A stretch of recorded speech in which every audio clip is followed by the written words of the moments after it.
ચાલો બાળકો, આજે આપણે ચાલુ વર્તમાનકાળ શીખવાના છે. આપણે આગળના વિડીયોમાં સાદો વર્તમાનકાળ શીખ્યો હતો. હવે આગળનો શીખીએ. આજે આપણે શીખીએ છીએ ચાલુ વર્તમાનકાળ, જેને કહેવાય પ્રેઝન્ટ કન્ટિન્યુઅસ ટેન્સ. ચાલુ વર્તમાનકાળ કોને કહેવાય બાળકો? જેની વર્તમાનમાં ક્રિયા ચાલુ છે, જે ક્રિયા હાલમાં થતી હોય તે દર્શાવવા માટે શું આવે? ચાલુ વર્તમાનકાળ. એને ચાલુ વર્તમાનકાળ કહેવાય. આપણે એની વાક્ય રચના જોઈએ તો વાક્ય રચના શું છે? કર્તા પ્લસ ટુ બી ફોર્મ.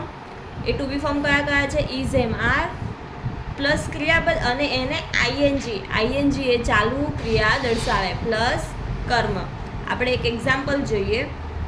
કરતા જનકભાઈ ઇઝ ઈટિંગ પાણીપુરી નામ. જનકભાઈ કરતા છે. ઇઝ ટુ બી ફોર્મ જનકભાઈ સાથે શું લાગે? ઇઝ. આપણને એક વચન બહુવચન ખબર હોવી જોઈએ. જનકભાઈ એક વ્યક્તિ છે એટલે ઇઝ આવે. તો ઇઝ ઈટ, ઈટને આઈએનજી એટલે ઈટિંગ થઈ જાય. પાણીપુરી નામ. આપણે બીજું એક વાક્ય જોઈએ તો look the bird is flying in the sky. Look છે એ સાદા વર્તમાનકાળનું બતાવે છે, જ્યારે બર્ડ એ કરતા છે. બર્ડ શું છે? કરતા. બર્ડ સાથે બર્ડ એક જ છે એટલે ઇઝ આવે. ઇઝ ફ્લાય, ફ્લાયને આઈએનજી ઇન ધ સ્કાય. અહીંયા ઇઝ આઈએનજીનો મતલબ આપણને કે આ ક્રિયા હજી ચાલુ છે. બર્ડ અત્યારે ઉડી રહ્યું છે એમ. જનકભાઈ અત્યારે પાણીપુરી ખાઈ રહ્યા છે. આપણે નકાર વાક્ય જોઈએ. નકાર વાક્યની વાક્ય રચના શું થશે બાળકો? સેમ જ છે. કરતા પ્લસ ટુ બી ફોર્મ. જે વાક્ય જોઈને આપણે ટુ બી ફોર્મ લગાડવાના હોય plus not. To be form પછી નોટ આવે અને પછી ક્રિયાપદ અને આઈએનજી અને કર્મ. આપણે કેનું સેન્ટેન્સ જોઈએ. એક્ઝામ્પલ, જનકભાઈ પછી ટુ બી ફોર્મ. તો જનકભાઈ સાથે શું આવશે? ઇઝ આવે, એમ આવે, ઇઝ આવે કે આર. તો જનકભાઈ એક વ્યક્તિ છે એટલે is. Not, Janakbhai is not eating. ક્રિયાપદ ઈટ છે અને એને આઈએનજી, ઈટિંગ પાણીપુરી. આપણે ખાલી આમાં આઈએનજી યાદ રાખવાનું છે બાળકો. ટુ બી ફોર્મને આઈએનજી યાદ રાખવાનું છે. જે ટુ બી ફોર્મ લાગુ પડે એ ટુ બી ફોર્મ લખવાનું છે અને ક્રિયાપદને આઈએનજી લગાડવાના છે. આપણે અમુક ઉદાહરણ જોઈએ તો તમને વધારે ખ્યાલ આવશે. આપણે પહેલું એક્ઝામ્પલ જોઈએ. પહેલું ઉદાહરણ, ધ બેબી ડેઝ નાવ. હવે આ શું છે? બેબી કરતા. કરતા પછી શું આવશે બાળકો? Two be form. તો બેબી એક છે, એક હોય તો ઇઝ આવે. Baby is. આપણને ક્રિયાપદ આપ્યું છે ક્રાય. તો ક્રાયનું શું થઈ જશે?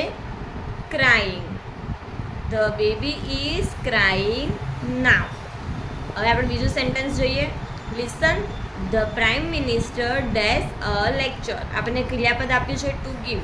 તો ધ પ્રાઇમ મિનિસ્ટર વન છે, એક હોય એટલે શું આવે? ઇઝ. ગીવનું થઈ જાય ગિવિંગ. તો listen the prime minister is giving a lecture. ત્રીજું જોઈએ. Does pupils does their homework now. શું આપણને ક્રિયાપદ આપ્યું છે? ડુ. હવે અહીંયા પ્યુપિલ્સ છે. પ્યુપિલ્સ એટલે સ્ટુડન્ટ્સ. અહીંયા એસ છે, મતલબ કે અહીંયા બહુવચન છે. તો બહુવચન હોય તો શું બાળક આવે? ઇઝ કે આર? તો બહુવચન હોય તો આર આવે. તો આર પ્યુપિલ્સ. અહીંયા આપણને શું આપ્યું છે? ક્રિયાપદ ડુ. તો ડુનું થઈ જાય doing. Are pupils doing their homework now. પડી સમજ બાળકો? Run Roberts dash. અહીંયા શું આપ્યું છે? ક્રિયાપદ ટુ કમ. રોબર્ટ્સ મતલબ ચોર. તો રન રોબર્ટ્સ. અહીંયા એસ છે એટલે કે બહુવચન છે. તો રોબર્ટ્સ આર. કમનું શું થઈ જશે?